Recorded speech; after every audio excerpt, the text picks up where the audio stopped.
Tank, unfortunately, mate, the football definitely did not go according to plan for myself and yourself as Liverpool fans. And obviously, you've got a fond affiliation to Forest, but we thought we'd brave it. We'd face the music. We are a team member down. Jimmy is now, I think he's through security. He's happy. He messaged us before to say all his travel anxiety's out the window and he's got a beer in his hand. So it's just me and you representing today. Yeah, he had a couple of beers in his hand early doors as well. So I'm not too sure. I'm not too sure that he couldn't make it. He didn't want to make it. Didn't want to make it. Yeah, but he did. To be fair to him, make sure that he. No, he did. He sent us a message just to remind us of Jesse Lingard's stats for Forest. So we'll come to that later on. But yeah, I suppose for us, we're going to be going through the weekend's worth of football. We were both excited to have football back, but the results probably didn't go our way. But yeah, you may hear a little bit of. I actually might sound like a bit of an alcoholic at this stage. I was hungover on last week's show. I'm a bit ropey on this one. I've just come back from camping for a few days. Before we dive into the football, what's your thoughts on camping? Where do you stand on camping? Would you be much of a camper yourself? I've not done it for. I can't remember. I haven't done it since I was about fucking 16, mate. But I've seen your photographs and that the kids and the missus and it looked enjoyable. Don't get me wrong, it does. I've just thought, you know what? Frank, he'd love that. The baby, he'd love it, mate. He would. He's 4 at the end of the month, and that's something like he's an outdoor kid. He takes me mum out in the garden, and they basically go missing for hours. Don't know what they do, where they go. So he's a bit of an outdoor kid. He'd absolutely love it. But I need a nice fluffy pillow, Jamie, and a nice mattress. Silk sheets, mate. Yeah, it was a weird one because we were there. It was only for a few days. We were there with our best mates and their kids and whatever. And like, to be fair, facilities are great. I was just saying to you then, like, we got, there was a pub on site and a couple of restaurants and whatever. But one thing that strikes me, and I don't know if your missus is the same, mate, the packing for camping, mate. Like my missus, I swear to God, we were having a chat before we went. She packed more for this trip than we did when we went to Spain for our family holiday. Do you know what I mean? Yeah. So we could have fed the 5,000. Any eventuality that could have happened during that trip, we were packed for. I've never known anything like it. Whereas if you said to me now, what would I do differently? If men were packing, I'd have took 2 hoodies, a pair of shorts, swimming gear, a few towels, and then I'd just gone for pub dinner every night. Well, listen, I agree with you, but when I seen a WhatsApp message from you and Jimmy the other day in our group where you said you packed 14 pairs of shorts, or was you 10 or Jimmy 14, and I was like, what? 2 or 3 pairs of shorts for the 2-week holiday? That's me. Yeah, so you may see, and for those that are watching on YouTube, I'm sporting a nice flowery T-shirt, right? I think it's my age, right? And to go back to the shorts, summer holidays, swim shorts, I've got this thing about flowery shorts. I'm like a young Alfie Moon from EastEnders with all the flowery gear on. So that's why I was like, when Jimmy said to me, hey, lads, I'm packing for holiday. How many shorts do you think I need to pack?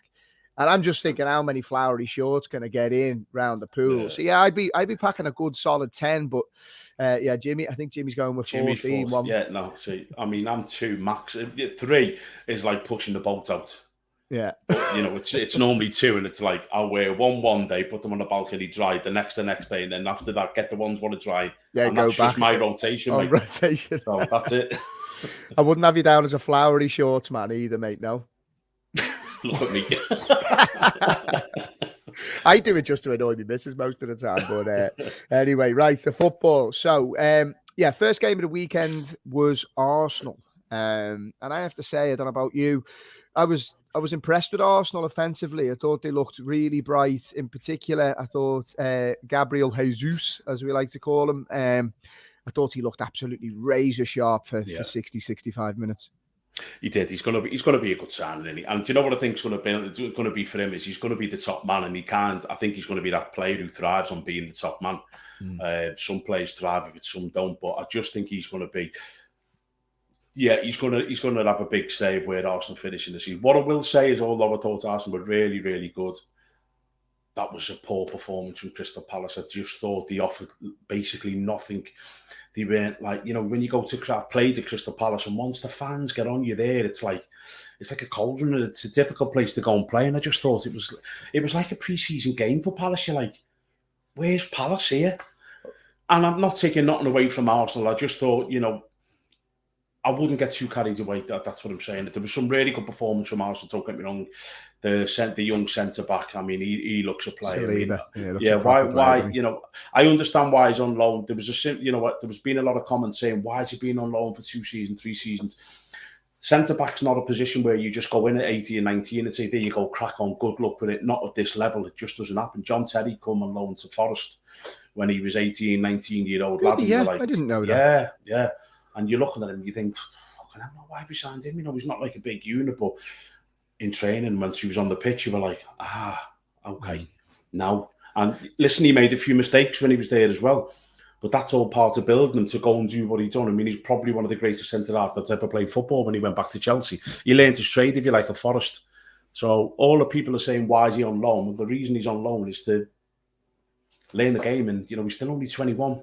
Learn the game away from the spotlight. It's interesting you say that, and I think now you've seen it with the likes of the Núñez reaction recently, and even Martinez, and we'll come on to him when we talk about United later on. 1 or 2 bad games can nearly can have a particular player branded as a write-off, a failure these days, where it's probably been a smart move for Arsenal, like you said there with John Terry. Go and learn your craft. The physicality of the Premier League as well, it can swallow you up in 1 or 2 games. Do you know what I mean? So, and he's come back, and I have to say, I thought he looked really impressive. He did. Yeah. He looked a proper, composed, big, powerful, strong. He just looked a proper centre-half. But as you say, the problem what you have is young lads coming through in the Premier League, especially defenders. It's okay if you're in attack and play. You can lose the ball up there, and it's unlucky. You get it on the next, you go again. A centre-half makes a mistake. 9 times out of 10, this league is that good. You punished it to go, and that's that. So with him going and playing on loan for me it's been a clever bit of business. I'm not too sure because I don't know whether it's true or not, but there was some rumours that actually Arteta didn't actually fancy him. I don't know how true that is or not, but the loan period has done the lad the world of good. Yeah, early days for him still low. It's funny you say there about the atmosphere at Selhurst Park, and again, you'll be able to tell me. I've just got this idea in the back of my head that the likes of your Evertons, Goodison Parks, when that is on, excuse me, when that's on fire, it's like a cauldron in there. Yeah. These old school stadiums that are tight on the pitch. Give me one of them to generate atmosphere rather than these, the big Emirates stadiums. It feels very open, and it kind of dilutes the sound. You're saying it was some atmosphere. Palace was unbelievable, and they got that song, haven't they? Or what's it? Is it Glad All Over they singing? I mean, honestly, I've played there. I always remember the game when we played there. And we went 1-0 up, and David Platt was manager. And then they scored. No, we were 2-0 up, and then they scored. And then it starts Glad All Over, and then the whole fans like, and you're like, shit, because you know what's coming on the pitch. Yeah, you know what's coming. You know there's going to be an onslaught. You know a throw in, a free kick. The whole stadium erupts. It's I absolutely love playing at Selhurst Park. A special place to play. There's one thing that to link it to Arsenal, I guess. The one thing, and again, we're saying all this very early days. We're a game into the season, so there's definitely no sweeping statements being made. But I still think the next phase in Arsenal development. So whilst I thought Jesus was actually outstanding, I was so impressed with him. I thought Saliba looked excellent. I love Martinez. So they've got a lot of quality, Arsenal, particularly in offensive areas. I feel the next stage or the next question that they have to answer is, how do they manage games? Because for me, there will always be sticky periods in football. And I say this as a Liverpool fan and watching their development under Klopp, the game management piece was always something that was missing. We could blow teams away early. And if we went 2 or 3 up, happy days. But if we didn't, we'd always leave the door open for opposition. And I think this is going to be the next thing for Arteta and his side is, you look at a Selhurst Park, as poor as I thought Palace were, they still have moments where they were on top, and Arsenal looked a little bit under the cosh. That'll be the next step for that team, I'd say. I think so, yeah. And I still think that they're lacking that midfield, the dominating midfield player. I do think they're just still lacking that. Now, they have been linked with, I can't think of the kid's name today, but everyone's been after them at AC Milan. I've just seen a link there on one of the big Twitter accounts that just posted it, for 57 million. And I just, for me, it's tough for, if you're spending this amount of money, like Arteta is, surely to God that, the owners are not just going to say, yeah, just top four is great. Surely there's got to be a bit more ambition than just top four. If you're spending close to £200 million. I don't know if it's just top four. I think they'd look at that and say, if we get top four, happy days. I don't think there's any requirements above that. I think the problem comes with, if you don't get top four, then you're rent on the block. You're rent on the block. I just think they've gone all in to get top four. And to be honest, you're looking at the team surrounding them. Again, we'll come on to Spurs in a minute. Arsenal, with the quality that they have, and if they're still looking to add, they should be. They have to be getting top four with the money they spent. I think that's the difference. And Arteta, it'll be interesting to see how he handles the pressure. Yeah, I mean, as you say, when you spend that amount of money, the pressure's right on you. Now, look, I think he has made good signings. I thought Zinchenko, he's a good signing, Zinchenko. He's another one. He's going to be a top boy there, and I think he'll thrive from it. Yeah. Not too sure, is he going to play that left-sided role? Is he? I think he may end up moving into a midfield, more central role. If I'm being honest, because I think Tini's a good player, who they've also got there. But if they bring in the midfielder in for 57 million along with the other signings, well, I think, I don't know, maybe I'm just a little bit old-fashioned in that way. I think he needs to produce a bit more than top four. I think he has to win a trophy this season, at least. It's funny, I didn't get a chance to ask you this, right? And while we're on Arsenal, before we move on, unfortunately, to Liverpool. But Arteta, have you started watching the All or Nothing documentary yet? No, I haven't started watching it. I've seen snippets about it. Okay, so we've watched.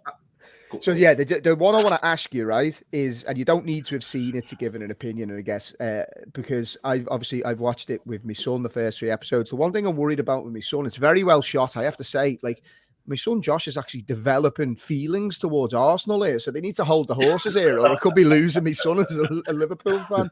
But Arteta in one of them, you've probably seen it all over social media. In the lead up to the Liverpool game last season at Anfield, he obviously wanted to prepare his team for the atmosphere at Anfield and how the atmosphere can sway the trajectory of a game. And he wheeled out the big speakers and was playing "You'll Never Walk Alone" at the side of the pitch. Yeah. What do you make of that, mate? It's not my cup of tea. And considering the same game, they got beat 4-0. And the reason he got beat 4-0 was because of his reaction on the sideline, which then turned our fans into a roaring atmosphere, and we just swamped them. So that's kind of backfired on him. That's not my cup of tea, that, if I'm training and,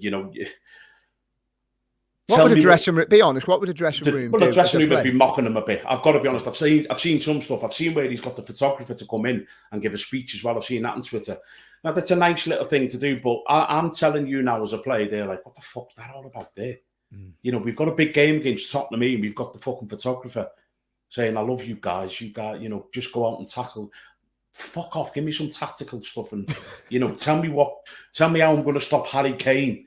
Not how you're going to meet the photographer's going to, we want a bit of passion and then take a nice photograph of me. I just think he's taking a few of these stuff a bit too far from what I've seen Arteta, but each to their own, mate. Each to their own. You'll have to watch it, because I will watch it. I will. It's good. But I always worry with these things, no matter what, because, sometimes managers, coaches, players, you come out with some fucking cheesy stuff in dressing rooms. It just happens sometimes, right? Yeah. Those documentaries can make anyone look like David Brent. Do you know what I mean? No matter what you try, it's like Roger. Remember Brendan Rodgers with his envelopes and all that shit? Yeah, I'd be reluctant. If I was a manager or coach, I'd go nowhere near those things. But I don't think as a manager or a coach you can win in them situations. It's all to do with money in it. The club are saying, this is what we're doing. We get X amount and this is happening. Where, am I right in saying, or am I misread this, where Klopp said he'll never do this? Never do it, yeah. He'll walk away, yeah. So I just think... I think you can get a little insight, snippets to what's going on, but I just think what these top boys like Klopp and that, they like to be in control of what they're saying and what they're doing and keep it behind closed doors. And I just think that's how it should be. If something goes on in the changing room, whatever it is, whether someone's getting a bollock in an eye or whatever, it should be staying in them 4 walls. These aren't for me. I like watching them, don't get me wrong. I do like watching them. But it's kind of, I find half the time I'm like, oh, it's cringy. It's making me a bit cringy. Yeah, no, it's funny. I think they're probably trying to tap into, I don't know if you've seen Drive to Survive on Netflix. It's fucking brilliant documentary on the Formula One and the numbers that's driven in terms of new fans globally, all that stuff.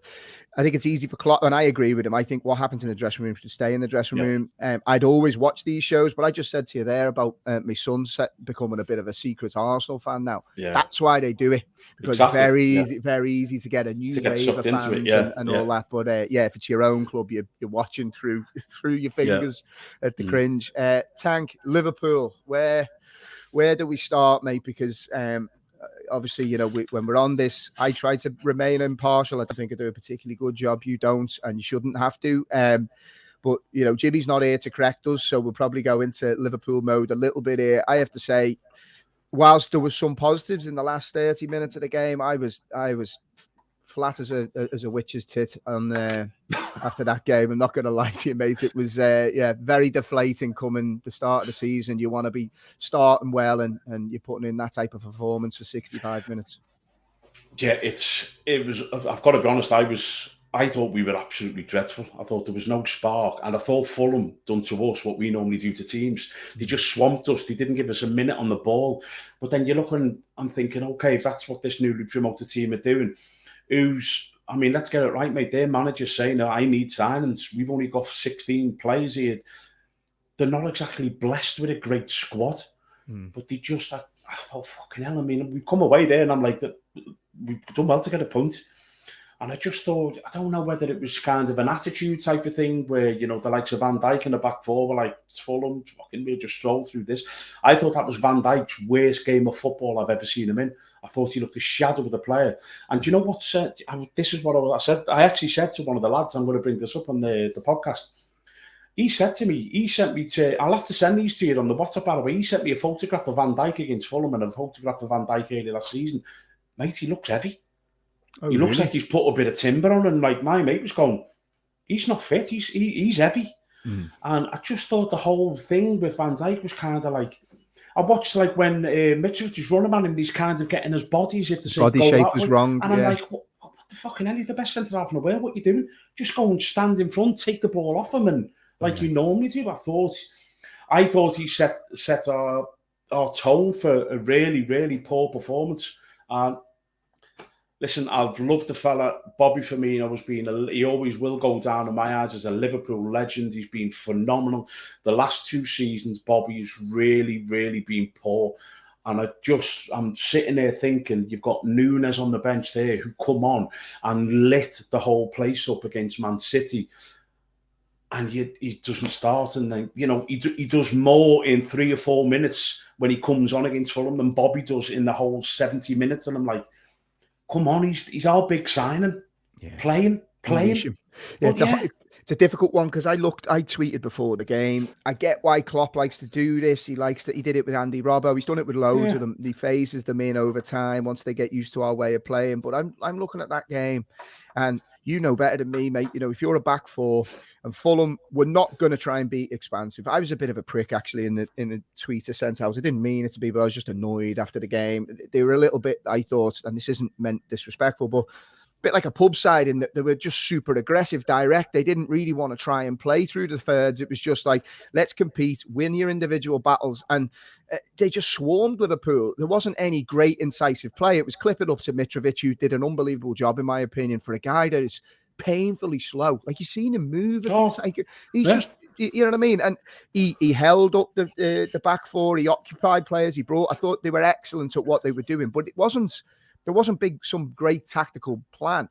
It was desire. But when you look at the Núñez thing, I thought he was tailor-made for the game, because I put out a tweet. I think I sent it to you. After the game, you looked at the average positions of the Liverpool team, first half versus second half. Bobby Firmino was that deep. He was an extra midfielder. Yeah. But then when Núñez was on, he was right up front, high, central, pushing their line back, making runs in behind. And you know as well as I do, once you know you've got a striker that wants to run in behind you, what does the back four do? They drop. It's not just about the back four; it's just the whole game becomes stretched. Now, this is my point with Firmino, and it sounds like I'm slagging off. I'm not. I just don't think he's that player for us no more, Jamie. I don't. What he's done for Liverpool has been unbelievable, but Liverpool have to move on. You know, as you've just said then, if I'm playing in Fulham's back four and I've got Bobby Firmino, I don't care how high. I will go and he's not stand. Go behind you. He is not going. And if he does, I'll catch him. It's no problem at all because he's got zero pace. So when Núñez comes on, I'm like, oh, this fucker runs in behind. And I'm taking 10 yards back. That brings my midfield back. And then that brings my Mitrovic. And the whole game just becomes like this. Then we can play out from the back. Then we can play through the channels. But while Bobby Firmino's on that pitch, I am standing right up his arse and I am pushing him towards the halfway line. And then all of a sudden, it's a fight ball. And yeah, look, it's not great. I know what you were saying about Fulham, but this is Fulham. They're playing the best team, one of the best team in the world. They want fight ball. They want to get flick-ons, percentage football. And the way they've done it is they can play such a high line because of Bobby Firmino and then knock it into Mitrovic and get runners all around him. Now, if they're knocking the ball from Mitrovic from their own penalty spot up to Mitrovic in our area, they haven't got the runners to come off him because the game's stretched. But when it's condensed like this, for me, and listen, Klopp's an absolute genius. I just thought, when I seen the team sheet, I was like, we've played right into their hands. We've just said to Fulham, you do what you want to do because we'll stretch the game when Núñez comes on. And it's just like, and I know what you're saying there, Klopp likes to bed players in, but he's better than him against Man City and he come on and he changed the game in a blink of an eye, got a penalty, scored a goal and could have had a couple of more against Man City. So Crouch is there, Peter Crouch was saying, Money, did you read this article? No. If I'm Núñez, I'm absolutely raging. I've not started that Fulham game after my performance against City. Yeah, it's funny because he comes on. I have to say, like he looks that type of player where he just causes havoc, and I don't think he's gonna. I think I said it last week. I don't think he's gonna be the player that gets 3 chances and scores 3 goals. I'd say he'll get 5 or 6 chances in a game, and he'll take 1 or 2 of them. Yeah. But what he'll do is he will just cause. I remember like Andy Cole used to do for Man United. He wouldn't finish every single chance, but he'd still finish with 25, 30 goals a season. Yeah. I just think Núñez, there was one moment where he's very raw. He's very raw is what I would say. But at one point, we clipped the ball up to him. He outmuscled the fella. He flicked it up for himself and then nearly managed to kind of bundle it over the line. Yeah, I see. He's just horrible. He's just horrible, isn't he? Do you know, and I'm not going to put him onto this pedestal. Do you know what he is? He's Suarez. He's Suarez. Scrappy. Maybe just like Suarez used to get his head down and he'd nutmeg and he'd get ricochets and then bang and he's like, he's in and going. You're like, how the fuck's he got there? Yeah. Now, listen, I'm not saying he's a Suarez type, but I read a thing on him about the Uruguayan coach when he was saying he's a mixture between Suarez and Cavani, and I think he is because he's got like the physicality now. He's not going to, if Suarez has 3 chances, he normally took 3, and I agree with you. This lad, I tweeted about him. I said he's going to frustrate the life out of Liverpool fans this season, but he's going to score 20 goals. Yeah, because he is one of them where he's just like, some stuff you go, fucking hell, how bad's that? And then you go, oh, fuck me, what a finish that is. He is, but he's going to cause defences problems. Yeah, he is. The other storyline that's come off the back of this game, and I know it's something you're passionate about, is, well, actually, I found out the news of Thiago's injury length when I came back from camp, and I should have fucking stayed at camp. I didn't want to tell you, mate. I didn't want to ruin it. Ruin the holiday. Thanks, mate. I appreciate it. So he's obviously out for what looks like a lengthy period of time. Liverpool were already missing a couple of midfielders. It's been very much in the news about Klopp saying that pretty much if it's not the right midfielder, he won't be bringing anybody in. He felt that we had 7 or 8 options for those positions. Liverpool fans will tell you that maybe 3 or 4 of those are susceptible to injuries and we can't rely on them over a sustained period of time. It's materialised that Liverpool have now lost a few of those in, obviously, Alex Oxlade-Chamberlain is out for a period. Thiago, who, in my opinion, is very different to what we have in. He's our main creator from central areas, not in the assist, but nearly the assist before the assist, unlocking those defences. Is that a worry for you now for Liverpool, that obviously they are looking a little bit threadbare in the middle? It's just getting to a stage now, Jamie, where I've spoke to you about this personally, about our owners, and yes, we're a phenomenally run club and we make profit, but come on, and surely enough's enough now. I seen someone put a photograph of the Liverpool squad of each position, and they've got so many positions, and we've got 15 players out injured. If you take into the Timiskas, the Ramsey, the right back, we've got Curtis Jones, Naby Keita, Oxlade-Chamberlain, now Thiago, we've got Jota, and it's kind of like we've got Kanate, the centre halves out injured. It's kind of like, and where do we go here? You know, are these owners just going to say, well, Klopp will just make an unbelievable player out of such and such who's going to come in? I just feel, and I've felt this for a long time, I just think Liverpool owners, they want Klopp to be the superstar manager and create a superstar team with one hand tied behind his back. We are crying out for some fresh quality players in that central area. Give them the fucking money. You know, everyone says that Bellingham is not for sale yet. Make him for sale. Go and say, we want him for the next 15 years to be our midfield player. Just go and say, there's the money. We've got the money. It's not that we haven't got the money. And it's how long are we going to... Because Man City now look that strong in every department. Man City did not need to sign the kids from Leeds. They didn't need them. But they just go and get him anyway because they might need him. And if Rodri needs a break, they've got another quality player and they go and get Haaland. And I just feel like, you know, our owners kind of like, they're just hoping that Klopp keeps producing miracles. Where, you can't keep pulling rabbits out no, of the hat. You can't, mate. And I just especially when you're up against Man City as well. Well, you're up against, you know, they've got money to burn if you wanted. They need it, you know. And I'm just like, it's starting to frustrate me with the Liverpool owners now because I just don't think this, after the Man City, the Community Shield, which we played well, don't get me wrong, they played well. We looked ahead of them. I'm just looking at us now, and we're going to go into the Crystal Palace game and the Man United game now. We're decimated. It's not just the midfield area, we're decimated. You know, we've got Matip who picks up a lot of injuries. I personally, I don't think Joe Gomez is the same player after his injury. I don't think he's going to get back to them levels. His injury was that bad. I've had knee injuries. It was that bad. I'm not too sure he can hit the levels of 2-3 seasons ago. So, you know, it's not just the midfield area. We just look short at the minute throughout. And it's kind of like, give the man some fucking money to go and do his job and let's see where we go. You can't rely on Naby Keita, mate. Yeah, he's out with sickness at the moment. Fucking hell. I'm out with sickness when he plays half the time. Yeah, it's becoming difficult because when you're looking at the likes of City and again, you don't want to be too reactionary because there's been so many hot takes around. You know, it's a game into the season. Man City, you know, if you look at the narratives, have already won the league. You know, Liverpool are obviously going to be miles away, and all these narratives are building. But what I would say is it's not sustainable to be able to keep up with Manchester City if they're going to hit 90 plus levels again. And Liverpool have to rely on a squad, a threadbare midfield. I just can't personally see Liverpool going out and buying a midfielder because it's just not the way. Yeah, it's just not the way that they operate. If it's not if they think that they can get Bellingham next summer, if he's that player for 50 million cheaper, I don't know how they'll do it. But if that's what they've kind of forecast into their budget. They won't. We went into the season by getting. Remember Ben Davies at centre back. Yeah.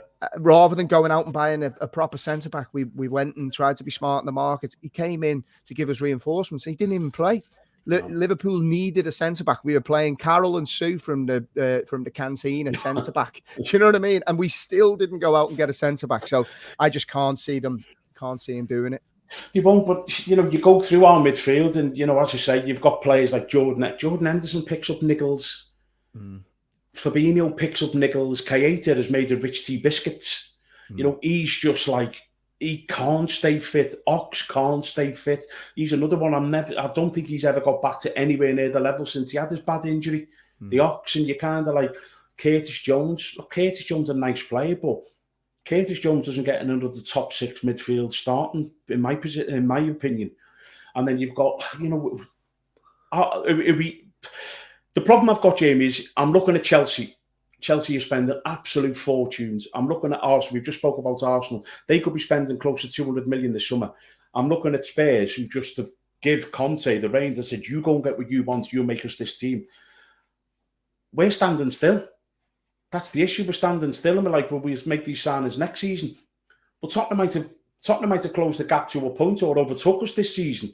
And then if they go again next season, we're kind of like, you know, it's not just Man City what we're worrying about now. It's these other teams below us who've spent 100, 200 million on signings and strengthened so well that I just get the feeling that we're standing still at the minute. It's a little bit and it's got nothing to do with the Fulham results. It's not. It's just the injuries what are piling up now, and what we've got, and you kind of like take Thiago out of that midfield. We've got zero creativity. Yeah, you're putting a lot of pressure on the shoulders of the likes of Harvey Elliott, who, by the way, I think is outstanding. But if you're asking him to deliver over 30, 35 games of a season, it's a big ask for a lad who's just come back from a big injury. It's a huge ask. You know, he should be coming in and he should be playing alongside some of the players you were bringing in, some top draw midfielders.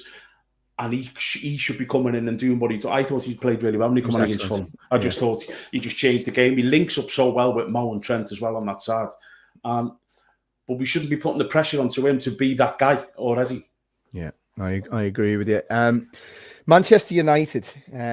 Come on, this always brings a smile to me face. Poor Graham Murphy, friend of the show, is just about to turn off the podcast at this point.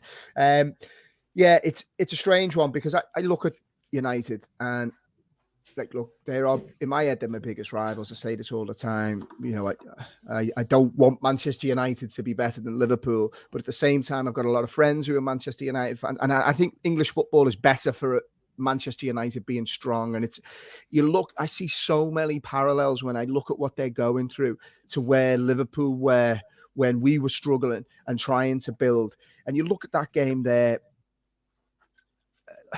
Manchester United's owners have brought in a new coach, not really given many new players, or the players that he has brought in have been smart buys in terms of not having to break the bank. You know, the likes of a Christian Eriksen coming in, for example, who will improve their squad, but is it going to transform Manchester United? No, I don't think it is.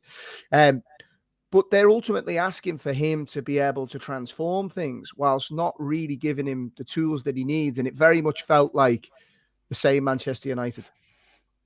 I thought they looked a worse Manchester United, being honest with you. I mean, I thought Brighton... What did I say to you? Graham Potter, they were my dark horse for the season. What a manager he is, by the way. So why has Man United not looked at him? You know, we brought Ten Hag and he doesn't really know the league. Ten Hag's gone and got players who we trust from the Dutch league. The Dutch league is not a good league. No matter how you sugarcoat it, it's not a really good league. You know, if you put if you put a Brighton in the Dutch league, they'd be champions every season. You think? I think, yeah. I don't think it's a very good standard of league. You get Ajax and PSV in a couple. Ajax win the league most seasons, but I just don't think it's a very good league. And all the hype about Man United and all that, I do think that Brighton deserve a little bit of credit because the way they played, it was like, I mean, Ten Hag come out, didn't he? Said we didn't think they were going to play like that because they just got the ball. They went from A to B into Welbeck. He brought players in and they popped them around in midfield. I was like, you know, let's give Brighton a bit of credit here. He's been out coached as well by Graham Potter. I thought he was outstanding, but I just have this thing about United owners seem to get so much stick, it's untrue. And I've actually screenshotted a tweet from Simon Jordan because I watched something on Sky before, and I actually tweeted to Sky and just said, "What an absolute load of bollocks he's talking there." They were like, "Man United will never do anything while these owners are in charge. The amount of debt they put on the club is untrue." And I'm like, is this fella taking the piss? They spent £1 billion on transfers in the last 8 or 9 years. £1 billion. It's like any manager who comes into Manchester United, they get whatever they want when they want. You know, Solskjaer got players, you know, everyone, Van Gaal got players. Whoever comes in, they get the players what they want. And they pay them a fucking fortune in wages. So Simon Jordan at the earlier today, and he was like, they're talking about the 500 million in debt. They borrowed 500 million to buy the club and there's still 500 million in debt. And Simon Jordan said, that's fuck all. He said the club's valued at 5 billion, so they've got a 10% debt deficit. So that's actually so manageable for a club and a business that size. And then he's gone into it and said every single player that Man United managers want, they get Sancho, they get him 300-400 grand a week, they got him, no problem at all. You know, they're still trying to get to Young. It's actually funny, this scenario. What is going on, mate? It's unbelievable. But Listen, and I'm not just saying this, I wouldn't mind the Glazers managing Liverpool, owning Liverpool, Jamie, because if Klopp went to them and went, I need 300 million, they'd just say, yeah, you can have it. There you go, yeah. Yeah. It's funny, I've looked at this, and I think, obviously, it's going to take the new manager time. So, and Man United fans need to understand that. I think the thing that doesn't help is I just feel like the manager has been kneecapped. This should be a feel-good time for Manchester United when the new manager comes in. They're excited to see, the new style, the changes that he's going to be made. He's been left with Harry Maguire, he's nearly had to try and say, well, he's going to be my guy. He's not going to be. He's not going to be his guy. We know he's not going to be his guy. Harry Maguire will not last the time at Manchester United. They will have to admit defeat at some point. You've got the Cristiano Ronaldo saga that isn't going away. Like, this should have just been all clean slate, wipe clear. But now you've got things like Arnautovic. Man United are trying to sign. Not about it. I'm like, what is fucking going? Captain Chaos, he's a lunatic. So the one thing that club does not need is more chaos. And yes, they do. Mate, it's just, if you're a fan there looking at this, who is making the decisions here? By all accounts, they're looking at the lad from Juventus, Rabiot, is it? The centre mid. Like, United do need more dominance in central midfield areas. I see it all. He's not the answer, mate. Fucking hell, have you seen, like, he causes chaos everywhere he goes. He got fucked off from PSG. Have you seen it? Have you read about his mum, by the way? No. Oh, his mum causes chaos wherever she goes. She actually... Allegedly. No, mate, she's his agent, isn't she? Oh, is she? Go on. She's his agent, and, like, she's... when he was trying to renew his contract to Paris Saint-Germain, she was like, you might as well just throw him in jail and give him bread and water. We can't survive on this. And they'd be like, Paris Saint-Germain were offering him like €150,000 a week. And like, she forced a move through, and then she's told Juventus she wants to go on pre-season to make sure her son's getting treated right. I mean, this is another fella who's going to come in and cause chaos in Man United. Imagine him, then Arnautovic, Ronaldo.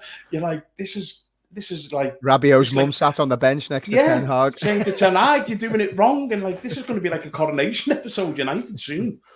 Yeah, look, it's a weird one. I just think the sooner the manager is going to be armed with the power to be able to do what he wants and just wipe that slate clean. But they just need to restore some feel-good factor around the club. And I don't know how that's going to happen, because the results aren't going to get markedly better quickly. There's going to have to be some pain before you turn a corner. Well, we said that quite a few podcasts ago, didn't we? When we said, like, he should have been allowed to come in like Klopp did with Benteke and Pep did with Joe Hart. He should have been allowed to come in and just say, I don't want Harry Maguire and I don't want Ronaldo. He's 38. Yeah, he's been a legend, but I need to build a squad and I don't need an old man to lead the line. And Harry Maguire, he should... Look, it's a difficult one for Harry Maguire because he's not as bad as what he's showing. He isn't. He just looks absolutely finished confidence-wise. He's one of them where it probably needs 3 months out of the game and out of the spotlight and just go and enjoy training. There's no pressure. Do you know what he needs? A move, Tank. He probably does, mate. He does. But the problem with him getting a move, Jamie, is it's still going to be the same pressure on him. I just think, this social media stuff is a killer, mate, as well. I've seen one today where you've seen when he's coming out the tunnel and he was on the wrong side. Yeah, and it's actually a load of bollocks, mate, because he's not on the wrong side. It's the new managers come in and they've swapped dugouts. If you notice that, they mentioned it before the game. So all it is he's gone out where he always used to go out, and then the Hayes come out and said, "Oh, listen, we're on that side now." But you've got the Man U fans saying, "Oh, captain's a disgrace." This, fuck off. The manager's changed sides on the dugout. That's all it is. He's probably come out on that side for the past 4 years, and now it's this side. But social media again. The way of the world now, mate. Mountain out of molehills everywhere. To finish up, a couple of bits to finish up. Your boys, Forest. Thought you want to leave that. Sorry, mate. No, it's an interesting one because I like the look of Newcastle. I think they've got a little something about them now. They're starting to build something there. And look, we're not going to go into the ethics of where the money comes from and all that. That's for another day. But from a footballing perspective, Eddie Howe's been rewarded with look, he did an unbelievable job there last season. He did. You know, he come in, they were struggling, he turned the fortunes around. St James's Park is bouncing before the start of games. A real football city, great people who love their football club, and they've got some good players. And I think they showed that in flashes there against Forest. But look, I think Forest showed enough. For, you know, they're not going to be pushovers. What did you make of the game? Well, I put a tweet out about some of the reaction I've seen from. I've actually seen a Forest fan, and I've blocked him, to be honest with you, because he said I've just blocked him because he followed me and I read a comment from him and I was like, "Are you fucking right in the head?" He was like, "We need to get Cooper out now and go and get a manager to keep us in the league. There's managers out there. This is the manager who took Forest from fucking bottom of Championship to promotion last season." They've had to do what they've had to do with the squad. They've had to because they had a lot of loan players in and a lot of players were out of contract. So they've gone out and they've spent heavily. But I'm with you. Newcastle will be a tough place for anyone to go. There was 2 teams who were better than Newcastle last season in the form table, and it was Man City and Liverpool. For the past, since how took over. The last 15 games, there was only Man City and Liverpool who had better form than Newcastle. Yeah. They're a good side. He signed good players. You know, we signed players what fits them, and you know they'll be up there challenging for Europe leagues, Europe place this season. Not the top 4. You know, I'm not saying that, but not many's going to go to St James's Park and come away with points. I'm telling you. So Forest have just gone in it. Look, Forest, Man United won 12 league games last season. 12 league games out of 38 games. Forest need to win 10 this season. That's all. You know that. We've just come back up to the Premier League after 23 years out of the Premier League. So to write them off after 1 game against a difficult place to go, come on, just relax, it'll come. And we have to touch on Jimmy's Lingard WhatsApp message before. What were the stats? I think it was no duels won, no dribbles, no tackles. Jimmy's trying to allude to his fact that Jesse Lingard isn't the type of player that you can hang your hat on. I feel like this could be a theme as well as... he's going to go down the street. Yeah, he is. But to be honest with you, when Jimmy stats, like for me personally, are just like irrelevant when he said Richarlison made the most blocks last season. So shove your stats up your arse, Jimmy. As he's sipping his beer now. One thing to finish on, Tank, because I actually just want to mention it because we've been, I suppose, when we were doing our predictions, and it was actually my cousin who was messaging us on the social media about our predictions. That I think it was you and Jimmy both said that Everton would go down. I said that if they made some, what did I say? Oh, I felt that they'd change manager. I think they'd struggle, change manager, and they'd have enough. To be fair, they're making some moves in the transfer markets, and I have to say, shout out for the Connor Cody transfer because I think that is an outstanding bit of business for the Blues. What's your reaction to that? I think it's an outstanding bit of business for the Blues if you play a back 3. Yeah, Connor Cody in the back 4 is a problem, mate. Yeah, it has to be a change of shapes, particularly with, like he could form a good partnership with. Well, actually, Godfrey's out now. Unfortunately, it was a horrible injury for the lad. Yeah, looked nasty. And Maynard as well looked a nasty one, didn't he? I don't know how long he's out, but he come off with it. That's not meant to be great. But Connor Cody's a really nice footballer, a good footballer. But you know, Wolves have changed formation to a back 4, and he's gone. Yeah, and I just don't think he's not. He is not a central defender in the back 4, in my opinion. I think he'll get exposed, and it'll be a little bit of a fucking shit show. If they're going to change formation and put him in the middle of a 3, he's a lovely footballer and he can do nice things on the ball. And he'll get away with that, but not on a back 4, mate. Fuck me, it's a car crash waiting to happen. Would you, because obviously one of the things about Connor Cody, and maybe this is something that Everton probably haven't had over recent times, is a proper leader. I seen Pickford was the captain there at the weekend, and he's more erratic than most of the players in the Premier League. What type of impact do you think that Connor Cody could come in and become the captain straight away, and that he's Lampard's captain because his leadership qualities is one of his main attributes? Yeah, he's vocal, but for me, I thought Tarkowski come in there and be captain. But I don't know. I think it's difficult to come in because he's still only on loan, isn't he? Oh, it's not a permanent transfer, no? No, it's a season-long loan. Okay, with the option to buy. With a view, so I'm not too sure you can bring in a loan player in. I'm not too sure what type of message that sends to the dressing room if you bring in a loan player in and he's all of a sudden captain. So, yeah, I wouldn't I wouldn't be advised to put him in as captain. But look, he is a good player. Don't get me wrong, he is, but he has to play in the 3. Yeah, he has to. Are you still sticking with your original prediction, Everton to go down? I just think they're not going to score any goals at all. You know, you got Calvert-Lewin out, you saw Richarlison, and I don't see where the threat comes from. I don't see how they score goals. I looked at that game and I actually thought they looked probably more solid. They looked better, I have to say. It was screaming out for that forward. So if they don't look to go into the market now off the back of Calvert-Lewin's injury, I do think that they feel like they could be a little blunt. I think they'll be a lot more solid, but yeah, they definitely miss that firepower. Yeah, I don't get why they're not. You know, they've signed the lads who I know nothing about, by the way, the French kid who they got for paid. Yeah, I don't know anything about him, so I can't comment on him. You know, I just don't get why they're signing players like that. That they need a goal scorer. You've got no chance of staying in this league without someone who can put the ball in the back of the net. And you know, they haven't got anyone, no one at all. So original prediction to go down. I still think they're going to. Yeah, I think they're in a world of trouble. Tank, on final thoughts on the first weekend. You didn't get your fantasy football team done in time. Do you reckon we can get your what went wrong, mate? I'm just fucking useless at technology, mate. I tried to log in, but I kept logging in, and then you know you've got all of your iPhones are connected to the iCloud, and I'm logging in. I'm like, fucking hell, I've not picked that team. And then it was our Jack's team from last season, so I've had to do a new email and set a new password up. And then when I went to log in, it said your password's wrong. Oh, like, but I will get one done. I will. I promise. I'll help you get it done this week because I think. Let me have a look at how many people joined in the end. Our league. I think it was over 20. Hold on. Let me just open it up there.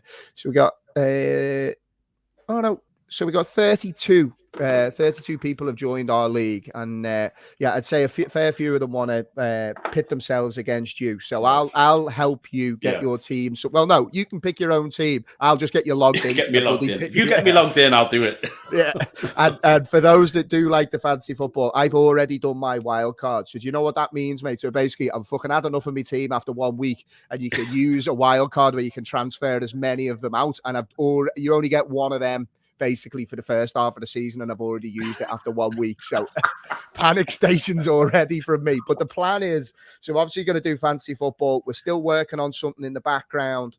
So Jimmy's come up with this idea of doing like something to do with predictions, wasn't it? So we're going to do predictions each week in terms of results. And then he loves a forfeit, does Jimmy. So he's going to try and get us doing forfeits for whoever gets the least amount of points based on the predictions. And then we're even going to, there's talks of some type of prize at the end of the season, potentially, Tank, for some of the competitions that we do. So yeah, leave that one with us. We'll get it all boxed off. But first things first, we'll get you onto the fantasy football this week. Brilliant. Look forward to it. Top man. Right. With that, geez, mate, it was only the two of us, and we were like, yeah, we'll just do a quick 30 minutes. And that's nearly an hour there. But yeah, that's enough from us. Hopefully next week will be a little bit easier for us both, and Forest and Liverpool can get the wins on the board. Everybody at home, thank you for listening. If you could please send us your feedback. Let us know what you thought of the podcast. Also, as always, if you haven't subscribed to our YouTube channel, if you could do that. Our plan is still to start doing some live shows on YouTube once we get to 1,000 subscribers. And I believe we're nearly at 900 now. So yeah, for any of you that listen to the audio podcast, I know there's a fair few, and you haven't checked us out on YouTube, just give us a little subscribe there and we'll get us over that 1,000 mark. But with that, enjoy the rest of your week. Look after yourselves, and we will be back with you again next week on the Boot Room Podcast. All the best. Cheers, mate. Cheers, pal.